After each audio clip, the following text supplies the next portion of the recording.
So here it is. Yeah, I Oh, I was talking see. about how. Yeah, now Yeah, it's live, and Mhm. there's literally no one watching right now, so it's okay. Um, Did you spread the link, or do I no, have to do I that? haven't done anything with the link yet. I did all that. I did all that like on Sunday.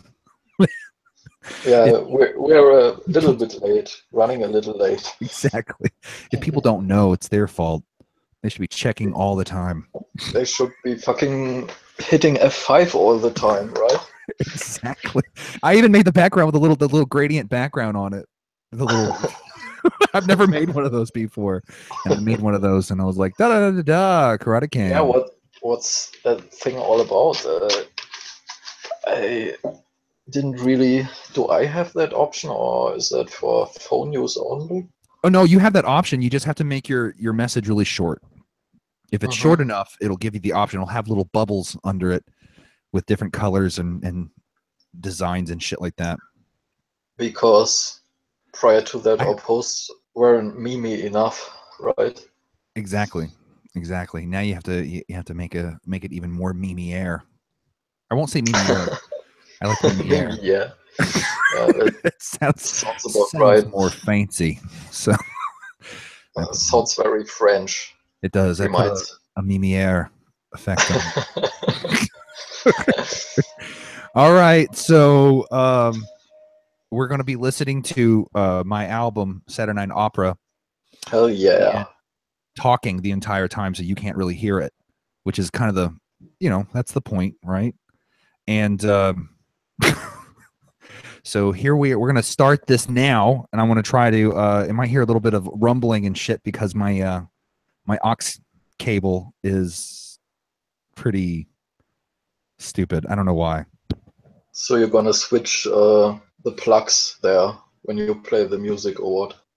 No, I'm gonna play it, but it might just I might have to like knock it around a Oh, little okay. bit.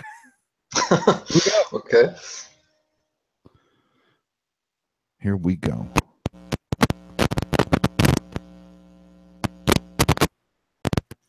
Isn't that professional?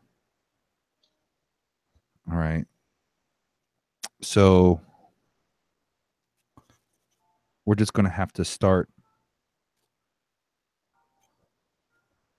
I don't hear any music right now. I hear no music. Oh no.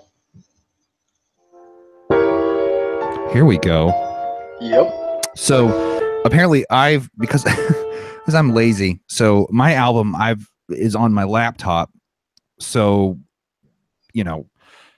I don't have it anywhere else. I'm using my phone as the player right now. So I'm just going on to my Bandcamp and playing it. And apparently I played it now too many times for one of them, for one of the tracks. So we'll just skip the 20-second intro and go right into the title track. Maybe you should just go ahead and buy your own album so you can stream it off of Bandcamp. I mean, I'm not going to buy my own album. That's masturbatory because I'm just going to put it back in my pocket. I've got it. It's in a file. All right, here we go. You can never have enough of your own albums. Exactly. It's true. I want like 50 copies of my own album digitally. This is why most people are losers. You know why? You know why? A cool breeze would be heavenly. So that's actually a sample from Dr. Christopher Hyatt, who was a clinical psychologist and madman, pretty much. And I really loved that sample of "This Is Why Most People Are Losers." When I think of all of the bright ones, there we go. We got levels now. I think about it more when I see your face. Isn't this so masturbatory of me to do? Just play this album, film myself. Well, why not? I mean, Hey, everybody.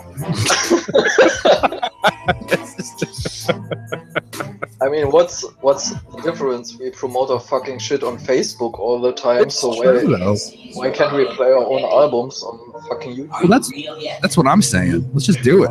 Film yourself playing your own albums. Yeah, know your worth, right? Exactly. I'm down with it. I'm down with it. There's no reason to sell yourself short. Getting people out of the daydream. We have ways to make you love yourself. Exactly. Oh my god. This is fun. Saturnine opera. Yeah, this is the title track. It's called Saturnine Opera because the album's called Saturnine Opera. It's a meta song, if you will. Cool breeze would be heavenly because everything has just been unbelievable. I think I was just too lazy to write a second verse. Just repeated it. Why not? If it's good the first time. It worked the first time. I mean, I was like, well, I'll write other verses for other songs. I'll make up for it.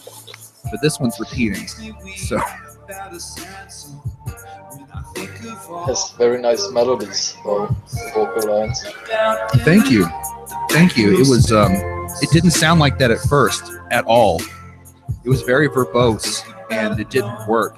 It's one of those where you sing it to yourself, and it works because you're a douche. And then when you play it, you try to record it, and then you have to listen to it. After that, you're like, oh Jesus, you're a douche. And it had to be really simplified. This happens a lot when I record music, by the way. Like when I sing over music, I'll just be like, go ahead. So you had to build a lot of layers around it, or what do you mean by? I put a lot of words. I try to fit a lot of words into a verse.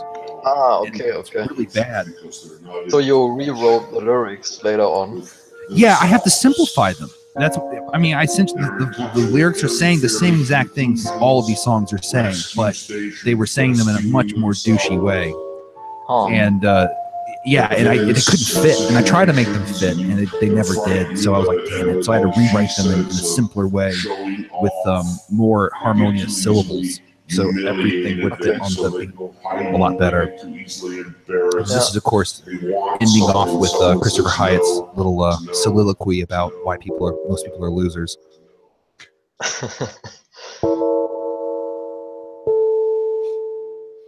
So I try to pair off a vocal song with an instrumental all the way up until I ran out of vocal songs to do. And so this one is Saturnalia. Parentheses, the best of times. Now that was actually a quote for a Roman poet who called Saturnalia the best of days. So Saturnalia, the best of days. So that was the whole thing. So I wanted this to represent going through a dark period, and this is like one of the lighter times of the dark period.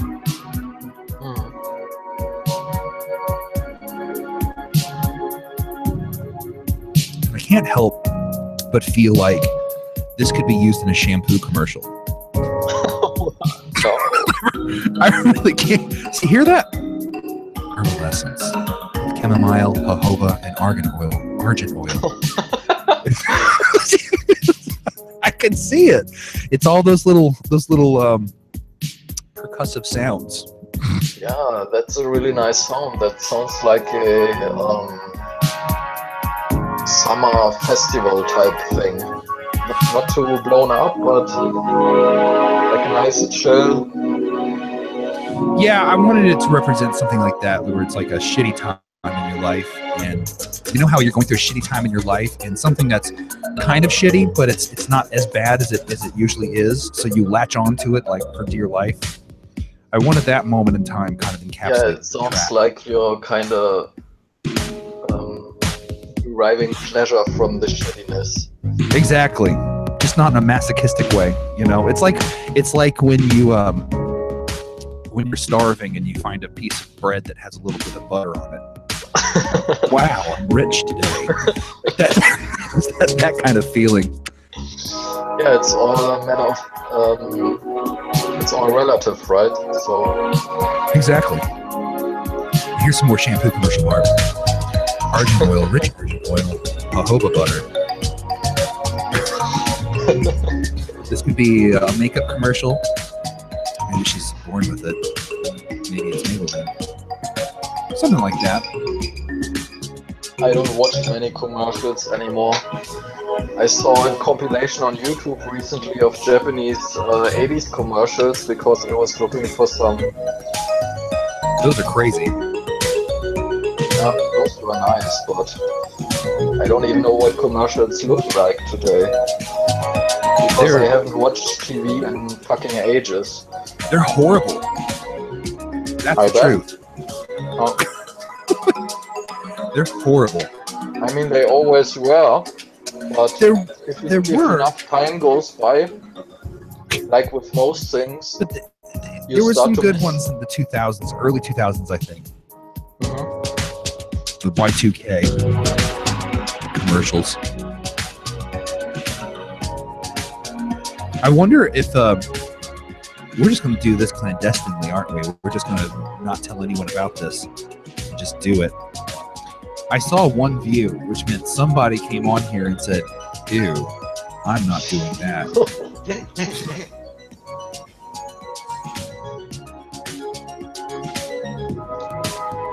You're gonna find that person and kill them.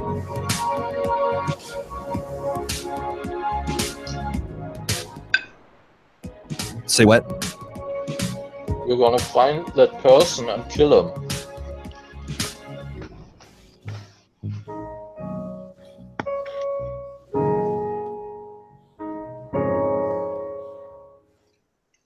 Daniel's cracking up. His signal is breaking up, but it'll probably come back. It'll come back very soon. This one is Again and Again. This is another vocal song. This is the one I'm actually least proud of. Why? One of my favorites. I'm not sure. There's something to it that I don't like. I don't know what it is. I feel when I listen to it, I love the lyrics of it. Actually, I love the little Indian references in the instrumentation, but there's something about it. That fucking bass, man, was a bitch to mix. I'm gonna be real with you. A bitch to mix. That Asian thing going on, what's an instrument called? The bass? No, in the hook, that Indian type. Oh, I think it's called a sarangi. I don't know. I think that's the word for it. Nice. It's one of those. It sounds like a shanai, which is the stereotypical flute that's played to pull cobras out of baskets. The shanai. I'm a shanai player. Did you ever see the movie Serendipity? No, I don't think so. Oh my God, that's got John Cusack in it and Kate Beckinsale, and I can't remember his name right now. The guy who played on Sex and the City and Northern Exposure. He plays a bunch of other roles too. I just can't remember. And he played a world music shanai player. It was hilarious. World music's a trip. I'm going to be putting out a world pop album next time, and it's all going to be environmental awareness theme. Each track's going to be called like "Love Your Mother," ... Earth. You need to do the things like that. The Gaia Consciousness Project. I think.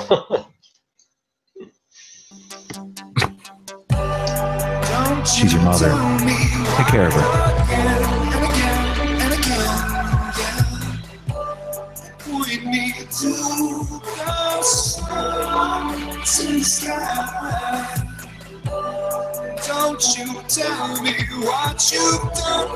I actually recorded this out in the middle of nowhere in Tennessee, like out in the country, and it was the hardest recording I've ever done ever to get anything sounding good. It was horrible. There was barely an internet. You were around during that time. That was when I had the hotspot. I had to use the hotspot to talk to people. And I could never go on a web page or I had no more hotspot. Like it was insane. It was horrible.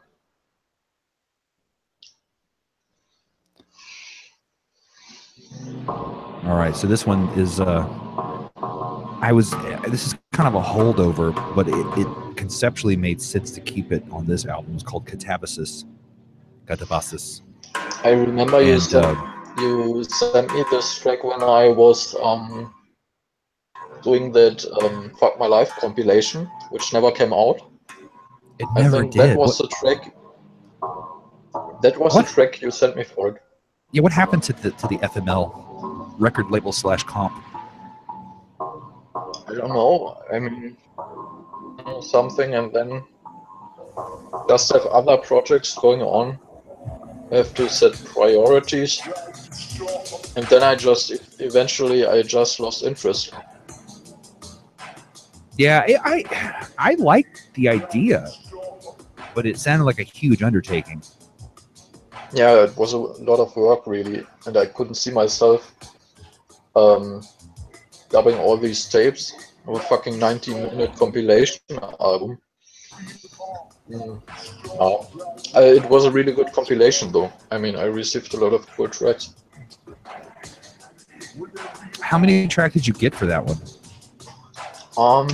The number I don't know, but it was total length was around 90 minutes. 90 minutes or so. I want to know the exact number. Well, maybe someday maybe it'll come out. I don't know. Well, if you do it, I'll send a whole new track of me beating on plastic buckets. Extremely experimental stuff. Yeah, I'll slow it down and put a lot of reverb on it. Well, all of a sudden art will appear. That's of course a given, right? Vaporwave. Well, here's the thing. When you want to be an artist, you can't let people tell you what to do. You have to just be. No, I disagree. You have to just be. That's the way it is. No, you have to know exactly which genre and scene you're working in, and you have to follow the manual. No, because if you don't do that, you'll never be a true artist. Well, here's the thing. If you have to say you're a true artist, you're not a true artist. I can keep pumping these out. People who call themselves true artists are like these guys who call themselves alpha males. Ever see that? No. I'm a real alpha. Yeah, there are people on social media who call them. No, I know what you're talking about. That's pathetic. Yeah. I know, it's totally fucking... Yeah. I do alpha shit. You understand? I do alpha shit. Let's change the transmission in my car, motherfucker. I think there's even some sort of fashion line, I don't know, by some guy, Alpha Wolf or something. Wolf? Yeah, some shit like that. And I actually first. In the back. There are actually men out there who like to order these things on the internet and then proudly wear them all day, every day. Like the guy I told you about in the supermarket here nearby, with his Yakuza shirt. It's some guy who start to. You're breaking up. You're cracking up. Yeah, my connection is kind of shitty. How is the old Deutschland internet? How is it? Is it good? The internet here?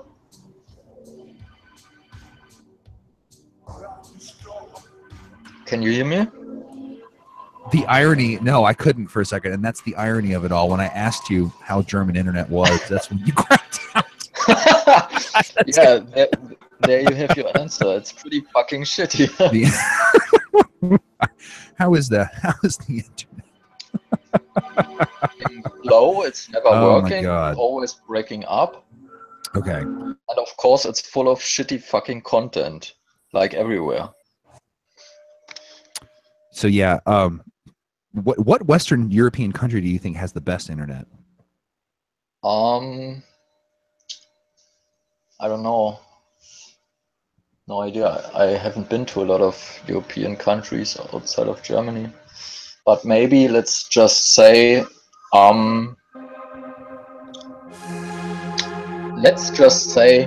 Russia has great fucking internet. Do they have great? Well, it's Eastern European. I was wondering about the Western European. Ah, okay. Yeah. No, maybe France. Maybe France has some fast fucking internet.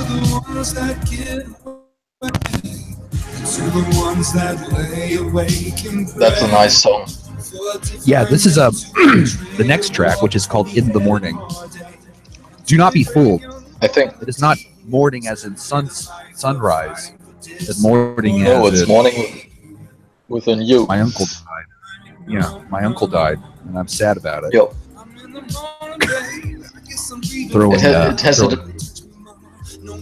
It has a double meaning though, right? It is. It's a double entendre. Oh, what a fancy word to use. And what a fancy word I use with a bad, poor pronunciation of it. Entendre. I'm talking to a real intellectual here. It's true. It's Jean-Paul Sartre. I really love the work of Jean-Paul Sartre. Me too. He's such a great thinker. So influential to my whole life. He was a speedhead from hell. I don't have a problem with that. He was a speedhead. He was an amphetamine user from fucking hell. Okay. I don't have a problem with it, but he was, man. He was a speedhead. He was that white lightning user. Nice. Velvet Underground. I read once that his last words famously were, I don't know if that's true, but I read that his last words were, "I failed." That's a nice closing line, don't you think? In this song? No, I mean Sartre. No, okay, what is it now? You broke up a little bit. Oh shit. No, I mean I read once that Sartre's last words were, "I failed." I wonder why he would have thought that, unless that's apocryphal and it never happened. But I wonder why he ever would have thought that, because I mean, Sartre thought that. How do I say this? He essentially thought that the universe was absurd, and that the only way to really get through the existential thingness, if you could say it, and angst and whatnot, and existential crisis and whatnot, would be to stopping where you are in the moment and looking at your life, starting to dissociate that and connect it more to the absurdity of this universe where you're, I'm sitting in this room with a microphone in my hand talking to someone in Germany, and then we keep going from there. We go, and then we're in the spinning planet that's moving around, and blah blah blah. And we just keep going. We keep doing this reductionist type of, well, I guess you could say reductionist in kind of an inverted way, until we realize how absurd everything really is. And I guess maybe we this is poor interpretation, but I don't know. Until one day.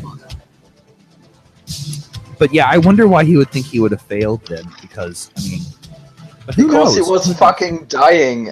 It's simple, right? I mean, would have people on their deathbeds, they regret everything. It's normal. And just because he was some philosopher having made up his mind about everything, doesn't mean he didn't lose his fucking... people get sentimental and regretful when they die. It's normal. Yeah, I mean, I think so, but I mean, for me, it's a foreign idea. Not because I'm not capable of understanding it. I'm not going to be a douche or anything.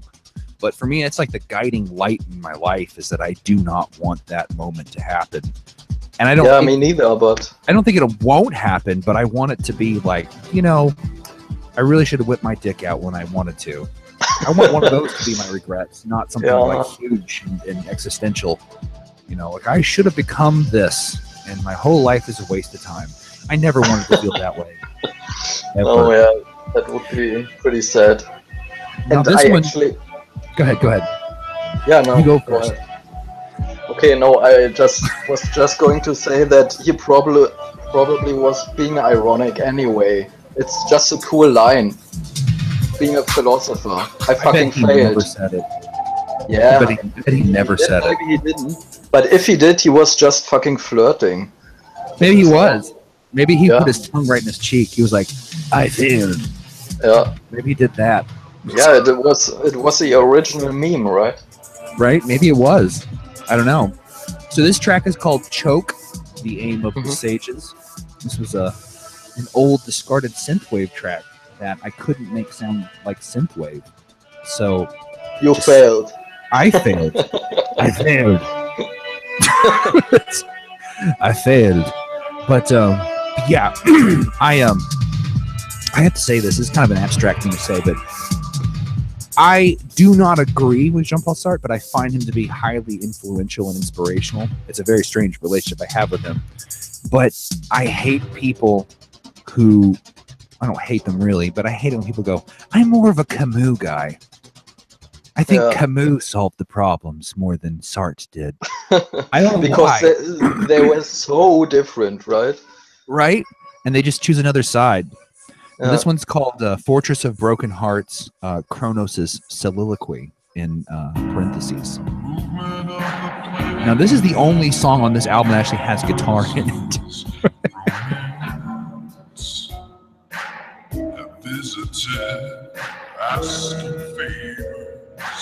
Obviously, I pitched this song down a little bit. Yeah, that sounds pretty vapor wavy. Oh, it's vapor, baby. It's brisk, baby. Yeah. Fun fact: if you go into the Deep Web Music's YouTube channel and look up the World's Most Dangerous Show, Episode 2, you'll actually hear the original pitch of the song played in the background. Oh, nice. During the Blanket Witch House skit. Okay. I think, now this is one time that I'll toot my own horn. I think the lyrics, this is probably the best lyrical example of this whole album, I think. I think this is probably the best lyrics I've probably written in a long time.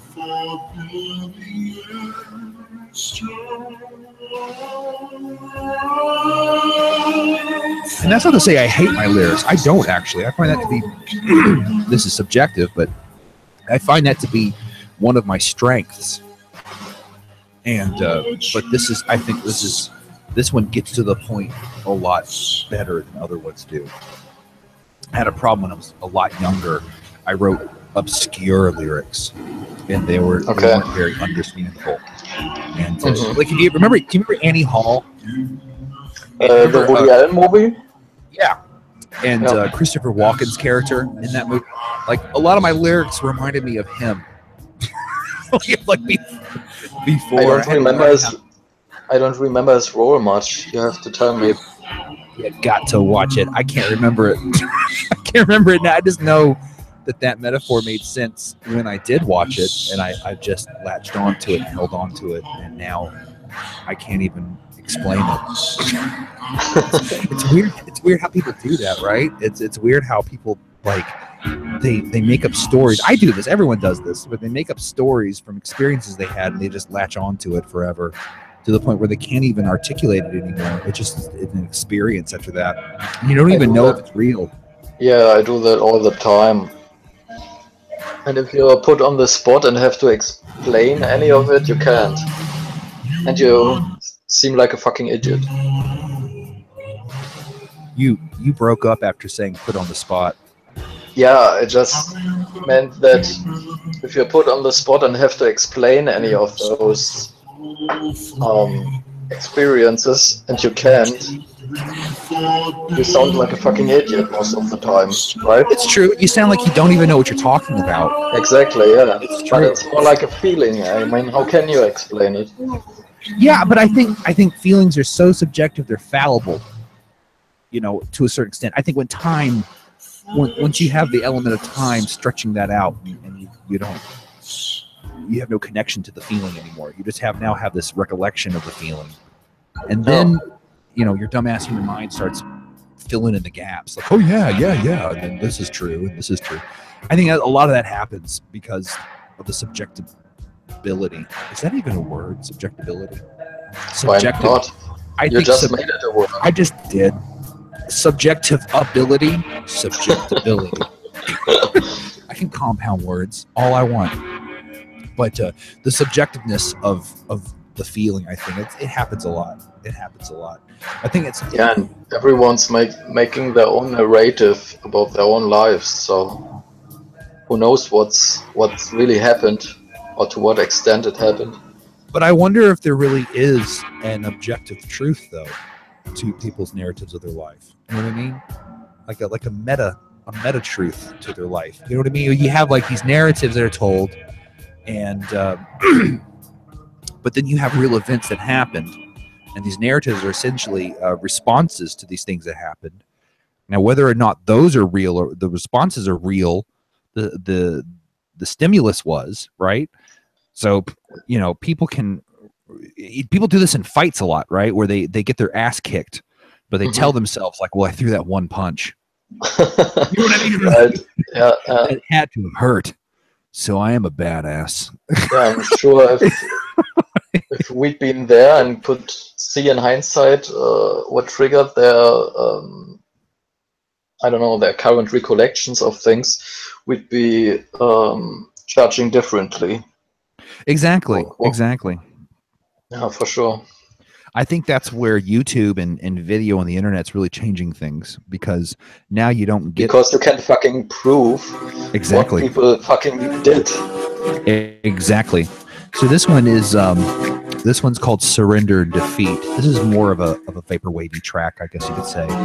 This was a dance track that I was making, and it turned into a Robbie Williams track, like a Brit dance track.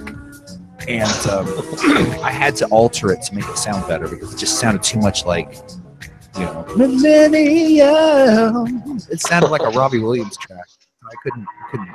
I like Robbie Williams, actually. I thought Robbie Williams Y2K was era. totally unknown in the US. I always thought only Europeans knew him. No, he got well known because of that video where he fed his flesh until he became like a skeleton. I remember, yeah. It's a nice clip.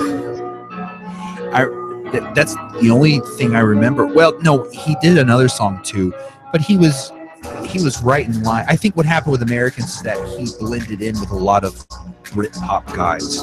And when I say Britpop, I'm not talking so much about Oasis Britpop. I'm talking about literally you're British and you do pop music. Yep. And I think he just fell in line so much. In America, it was indistinguishable from the next guy. Yeah. A lot of his beats, were really just Britpop beats, and the string sections and then things like that, they were very, very conventional Britpop beats. I mean, he has a boy band background. What do you expect, right? Exactly. But I like him. There's something about him I like. There really is. I have nothing against him, but I never really was a fan. I like that song with Nicole Kidman he did, that cover version. I know what you're talking about. On this track, I actually pitched the kick drums to the to whatever key, or not key, but whatever notes I was playing on the bass drums.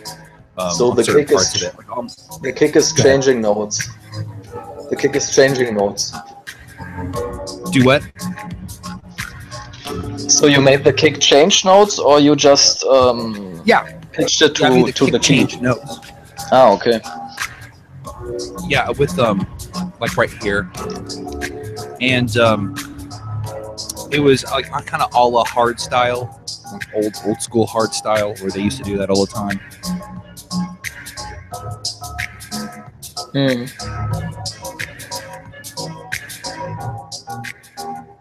This was my attempt to make a deep house bass out of a shitty free VST. Sounds pretty nice. It sounds good. It's become a skill of mine now. Like I can take a shitty FM VST, like a free one, and I can make something out of it that sounds sort of deep housey. But man, deep house is dead now, isn't it? It's weird. These little I don't subgenres know. are all just. I never dying. really listened It's much like a to deep genocide. house, but yeah, electronic music as a whole, electronic dance music seems to be pretty much wiped.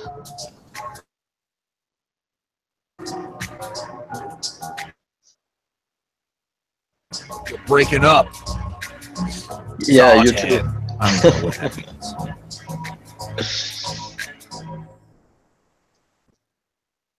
All right, so the next one's going to be Transfiguration, Rise of the New King. So, I mean, this whole album was about dying and resurrection. This is kind of the theme of the whole album. And this was essentially like, when I made this album, when I made this song first, I was like, I want something that sounds like it could be played during an Adult Swim bump on Cartoon Network.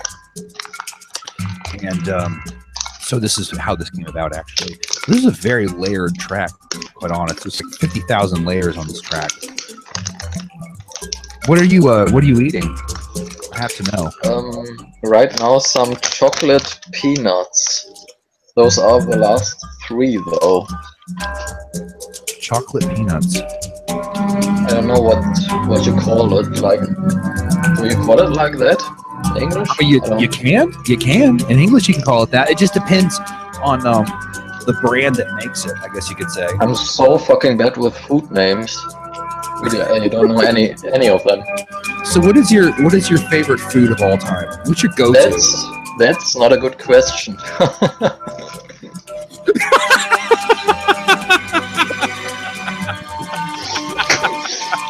I just told you I'm terrible with food names, and your next best question is to ask what my favorite food is. That's so inconsiderate of you. that was the best response ever. You know what? I'm just gonna say pizza. Question. I'm just gonna say pizza. That was a very frank answer to that question. That is not a good question.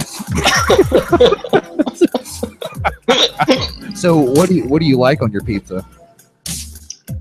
Like 2 sorts. Margarita, cheese pizza, and salami.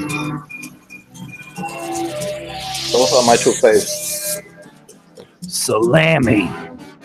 Yep. Salami on my pizza. I actually do like salami on my pizza too, as well. I like salami and feta cheese. That's a good little combo. But there's no such thing to me as a bad pizza. Well, I really don't like any sort of seafood or pizza Hawaii. I don't like either. With fruits and shit. I can't stand that. You're broken up. You have to repeat what you said. Yeah, I just said I don't like any sort of seafood stuff. I don't like tuna. Can you hear me? You don't like seafood on your pizza? Yep. No tuna. No fucking fruits. Fruit?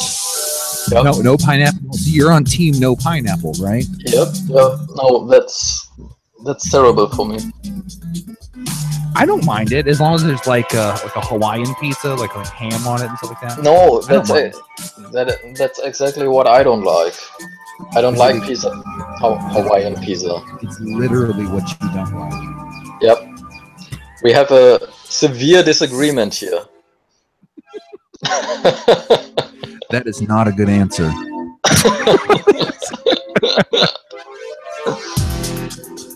Now I let George Dervinigus, or aka VHS Dreams, listen to this album, and this was actually his favorite track on the album was this one. And I was slightly disappointed because he didn't choose a track that had me singing on it. I'll be real. He didn't choose like, a track that. Can you repeat that? He didn't choose a track that had. Yeah, that had my vocals on it. Right, and my favorite tracks on the album are all the vocal tracks. Which is why you're doing this show with me. Exactly, because I really love that album and wanted to help you promote it, even though nobody's listening. But that isn't our fault, right? Yeah, that's not the point at all. The point is not for people to listen. Not at all. And if they would be listening, we'd be throwing them out, right? I would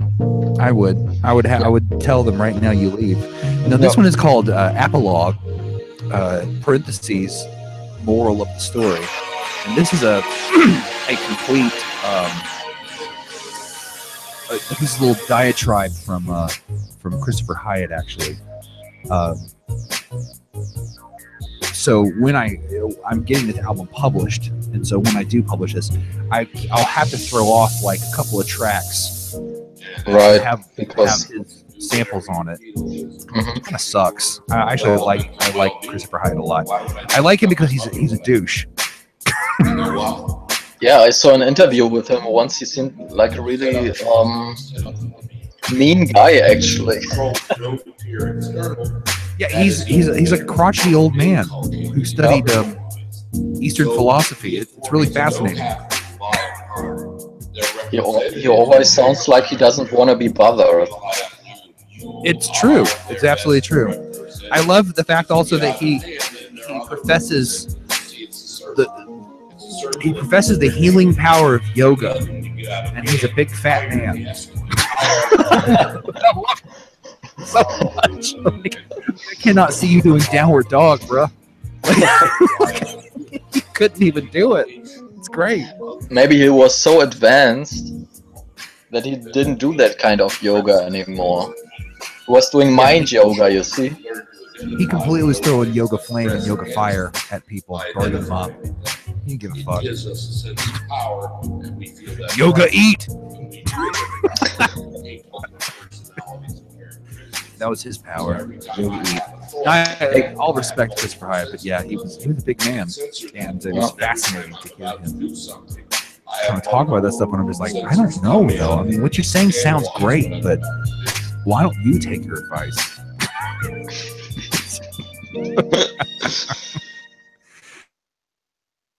That was the complete album of Saturnine Opera, and what? That was the complete album already? Player after that. It's yeah, that's the whole thing. That was it. We have to listen to it again. We just talked over the whole thing. Well, yeah, that was the point, though, to talk over the whole thing, so people couldn't even hear it. Right. that was the whole point. It was I wanted to obscure it. Yeah, it seemed a little bit short, though.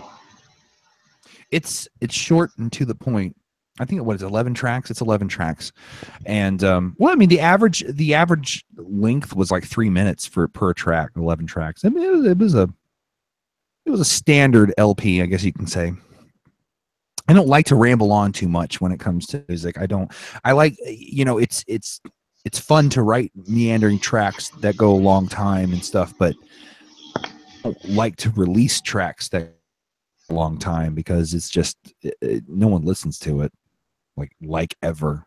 Yeah, personally, I think that there just isn't any pop song that's good that's over 3.5 minutes long. I think exactly. That's my point. Minutes is really the perfect length for any kind of vocal-based track. I think so. I think, and I think you really, to get it to 3.5 minutes, you really got to bring some kind of hook that's worth repeating. Yep. You know, that's what I'm thinking. It forces you If to not, then write that's a even better too song. long. Exactly. Like Robbie Williams. Maybe, yeah. Millennium. Yeah, you want to know someone I don't like from the pop days, the boy band pop days, Nick Lachey. I just can't bring myself to like him at all. Who? I don't know why. Nick Lachey from 98 Degrees. He was a big huge actor here.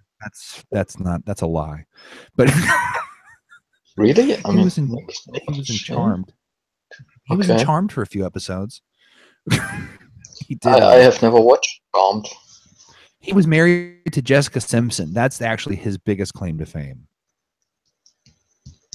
Wow, what a legacy. Right. I was married to Jessica Simpson. I'm not going to lie. If I was married to Jessica Simpson, people talk about her like, oh my God, if I was married to her, blah, blah, blah.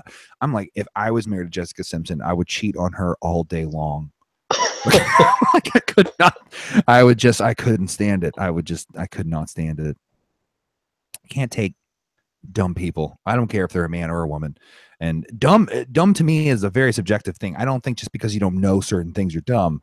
I think it's your thought process. You know, I think that's when you're dumb. And people say, well, they made so much money, they can't be that dumb. I'm like, actually, yeah, you can be. That's not how people do IQ tests.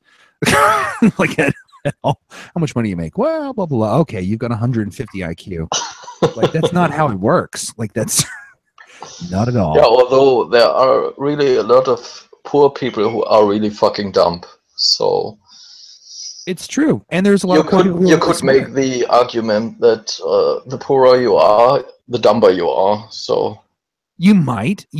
I think the more self-made you are, yeah, maybe there's a correlation to being self-made and then income and then intelligence. Yeah, but I mainly think it's probably about the competency hierarchy that you're involved in whatever industry you're involved in. So you reach the top because everyone respects what you have to say and thinks you're an expert. Yeah, you're probably very smart, but you could just be born with a lot of money and be a complete idiot. I mean, haven't you seen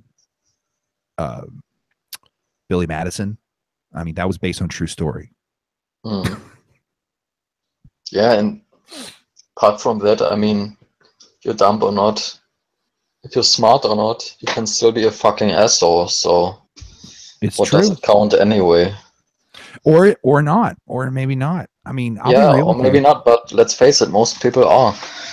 I mean, if I was born rich, like Billy Madison rich, we wouldn't be talking right now. Do what? If you were born rich, we wouldn't be talking right now.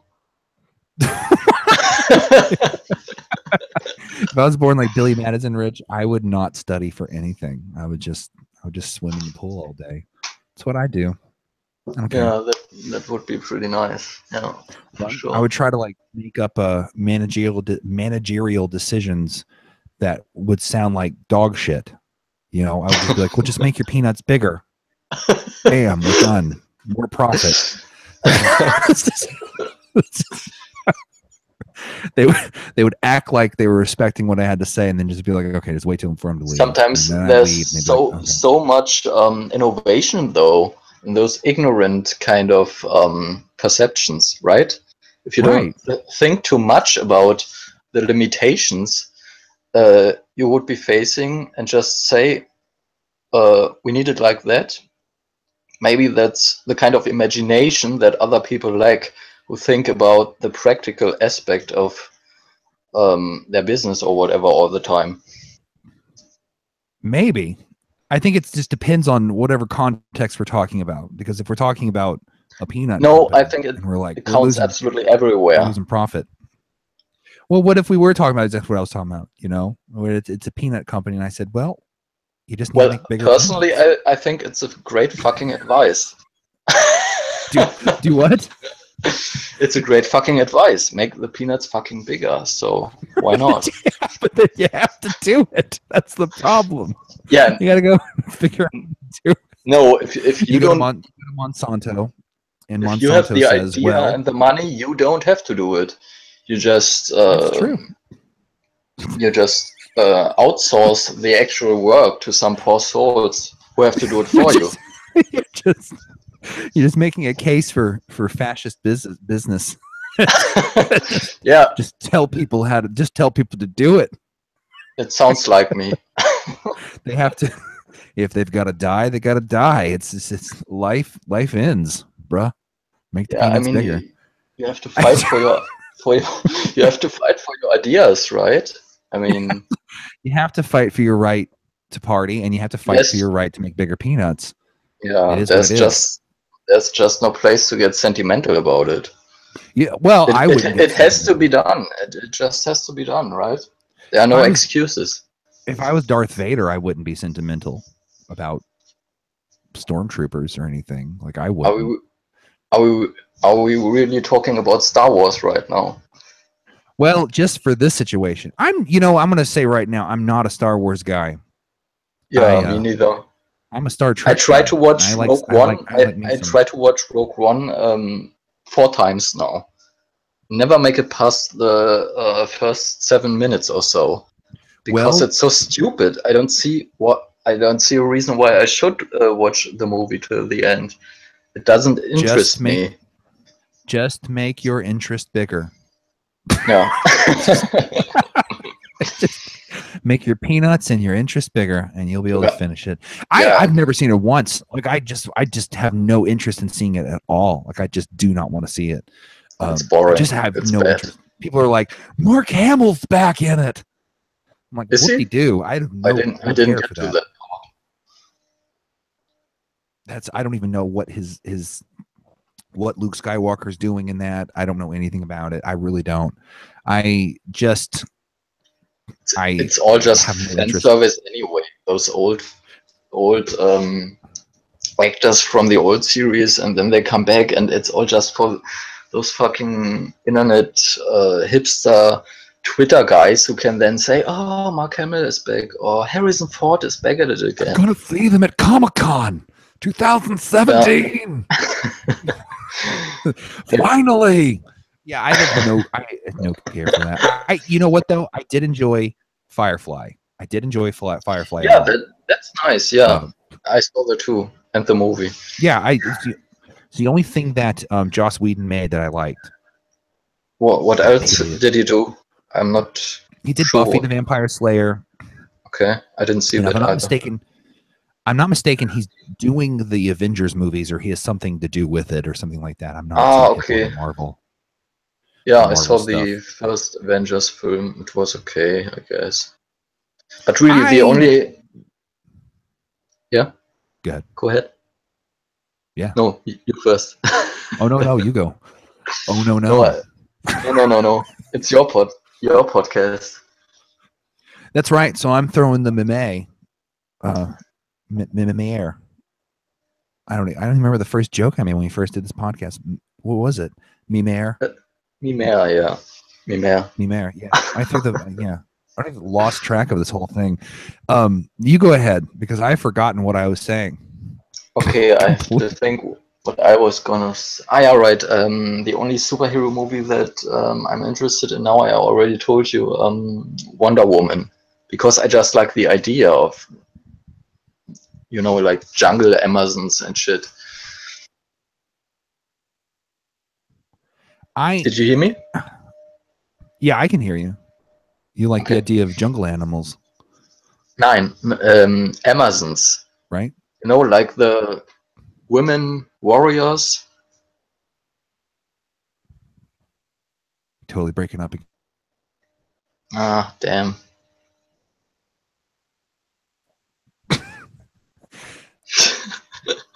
I I have no. I want. I kind of want to see it. I kind of want to see Wonder Woman, but then again, like it's what happens with new movies for me. Like I'm like, I kind of want to, and then when it comes down to it, it's like bungee jumping or something. I'm just like, yeah, no, I'm not going to take the plunge. I'm gonna go back and watch Basket Case. Oh, I don't like that. You have a total Basket Case. No, you have the fucking worst taste in horror movies. I already told you that. Basket Case 2 is amazing. Okay, I now give you the last few horror movies you recommended to me, okay? Okay. Just so you can see how terrible your taste is. Okay, you said I should watch Pumpkinhead, which... Let's hear it. Yeah, Pumpkinhead was your recommendation, right? Oh, wait a minute. Let's go back. The only thing I could hear from you is Pumpkinhead, and I know you're not going to shit on Pumpkinhead, are you? I do. I mean, I didn't get past the first 5 minutes. It's a terrible movie, okay? Then you recommended to me The Howling Part 2.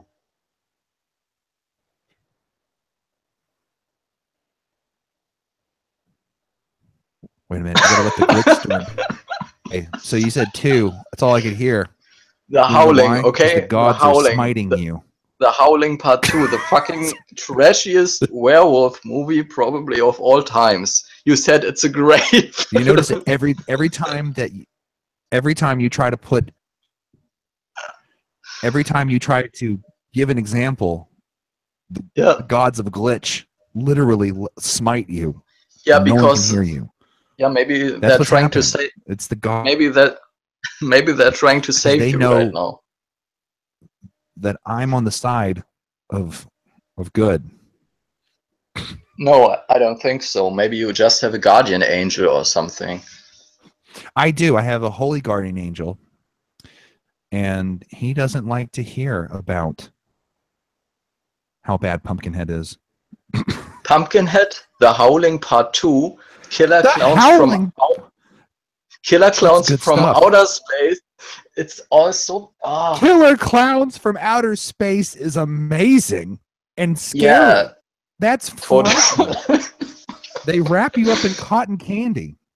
If you maybe when you're 5 years, maybe when you're 5 years old or something. But I asked specifically for good movies. What if it's a nanotech type of cotton candy, and an adult body can't break through it? Bam! Now we're terrified, aren't we? You should definitely write a script right now. I'm sure it would sell. Wait, okay. Why don't you give me right now top 3 horror movies? Go ahead. No, that's pretentious. I was just going to say that you have a terrible taste in horror movies. I mean, I already told you, but I wanted everyone else to know as well. So yeah, but Pumpkinhead, first of all, is awesome. Everybody knows that. Like I said, I didn't get past the first few minutes. I mean, that whole farm setting is so fucking and Lance Henriksen. How could you cast this guy in a principal role? It doesn't even make sense. He has bit part written on his forehead. I forgot what he says to the witch. What does he say? May God damn you, or something like that. He already has. He already has. You gotta love it. Howling 2 is great. Oh God. What was the other? Killer Clowns from Outer Space. I don't even. That doesn't even deserve a response. Oh man! Doesn't even there was another really, really bad recommendation. I'm trying to think what it was. I mean, you have good taste in movies, just not horror movies, right? Don't get me wrong, but it's common knowledge with Basket Case. Yeah, exactly. Basket Case. I mean, that's one of the most overrated 80s movies of all time. The trilogy is amazing. You have to watch them all in they get worse. Order. No, they get They worse get with better. with each part. They get And better. you know what I really hate? That guys who make these movies, like that Frank Henlotter is, I think, the director of Basket Case. They all have these huge social media followings, posting about their fucking decades old crappy little flicks all day, and haven't done Yeah, I'm anything, and they haven't done anything in ages. But the horror community that still exists, or the fan base for that genre, they I'm only against follow that. these old farts, right? I'm I mean, against that. Now I am yeah, against that I hate because that. I mean, here's the thing. What made people like that so cool was that they weren't cool at a Yeah, time when they and weren't cool. now everybody is a fan, right? Right, and that's wrong. That's wrong because it was supposed to be the beginning of a new era where you could rent VHSs and take them home and just watch them in privacy. Yeah. And because I mean, you could think about drive-throughs and or drive-ins and movie theaters, and Hmm. first of all, they barely played B movies. You know, well, the drive-ins did, but a lot of times they did. The theaters didn't, and the only times they would, you had to think about sharing space with degenerates. Right. Like, not, I don't even mean this in a mean way, but just literally degenerates, you know. And then you get to watch these kind of bad movies in your own home with popcorn and some pizza and make it comfortable. That was quite an experience. And then you can kind of see something in it. I mean, these guys Now, actually paved the way for the big studios to enter the home video market, right? yeah, exactly. I mean, So I mean, this is where they're valuable, but to go back now and use social media like historically, that. yeah, historically, I can respect that, sure, but that whole worship, fake fan worship that exists on the internet, I'm so sick of that. Oh, And I that am makes too. me hate these movies even more, right? No, I So, understand that completely because you've got this platform. Use it to make something now, like make new, something relevant, you know, yeah, and and not new. not just making essentially the same movie over and over again or the same story, the same arc, which is what's going on with horror right now. It's just literally the same story, and people Yeah. are obsessed with ghosts. They've got to let it go. Let Oh, go I of don't. ghosts. Yeah, I don't like. I mean, the only reason why that thing is so big today is because they can market it to the biggest audience, right? I mean, Yeah, kids like ghost movies, and you can make it a little bit scarier, so it's also for older viewers. So it's that whole Hollywood type thinking to have the um, largest possible target audience, right? yeah. I mean, people get attracted to these movies for Nobody the wants to wrong make reasons. nobody wants to make a movie, especially not a horror movie for adults anymore. I hate No. that. Or here's the other thing: the adults that do watch these movies, they're not watching it for to be scared. They're watching it to see architecture. They're watching to see like old houses and things like that. And I'm like, you're kind of missing the point. This is like HGTV, like a home and garden TV version of a horror movie. It doesn't make any sense to me. You Yeah, know, they don't. in the 80s, that's House. That's a great movie. Oh God. Tell me I'm wrong. Well, I haven't seen it, but since it's Did you ever see your House? recommendation, Like 1987, I think it was. I think I always steer clear because you just recommended it to me. So That's a good one. That's a great one. But no, the ghost thing has to go. I mean, it really does. The yeah, ghost thing, the jump scares that are inappropriate, like or just it's all got to stop. And the yeah, other thing that's got to stop is, go ahead. yeah, or make a ghost story that goes really deep, that really matters. Do you know that? I think it's from 1960, maybe 59. The Innocents, that old ghost movie classic. That's a good one because it's Which one? not The Innocents. Oh, okay. Yeah. I know what you're talking about. Here's the thing. That's a I think great ghost one stories were better because it from was the really 50s. under the skin. Yeah, they used to be good, but now it's just Yeah, jump scares, like you said. Yeah, they're horrible. They're horrible, and I wish, and they can only be horrible because you can't keep making derivative work. It's as simple as that. You know, you can't just keep being derivative about everything because then it's just everything you do is horrible.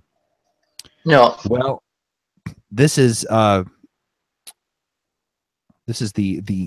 end of our podcast, and or podcast release party, Saturday Night Opera release party, and Yeah. slash horror rant at the end of it. Oh God, I didn't want to say anything negative, but you tricked me into it, right? So I was like Wile E. Coyote. Tricked you into it, but no, it's true. It's true.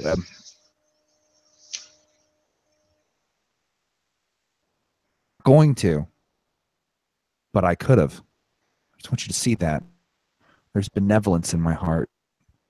you just broke up. I didn't get that last part. I said I could have tricked you right now into saying something negative, but I didn't because there's benevolence in my heart. You see? Oh, that's so nice. I made a choice.